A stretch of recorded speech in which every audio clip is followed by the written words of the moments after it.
from the ropeway, Manasa Devi and Chandi Devi. You can see. এখন সকাল 8টা বাজে। আমরা যাচ্ছি মা মনসা দেবীর মন্দিরে দর্শন করতে। এই মন্দিরে পৌঁছানোর জন্য রোপের ব্যবস্থাও আছে। In front of the ropeway, you can see the crowd is only 8:30. I'm showing you. Ropeway চলে সকাল 6টা থেকে রাত 8টা অবধি। মনসা দেবী, চণ্ডী দেবী ও বাস সার্ভিস মিলিয়ে কম্বো টিকিটের দাম মাত্র 444 টাকা। আমি এখন মা মনসা দেবী মন্দিরের প্রবেশদ্বারে।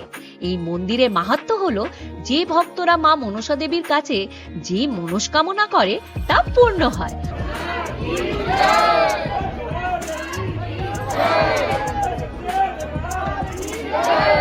মা মনসা দেবী ইচ্ছা পূর্ণকারী দেবী বলে বলা হয়। সবচেয়ে প্রাচীন এবং বিখ্যাত সিদ্ধিপীঠগুলোর মধ্যে একটি।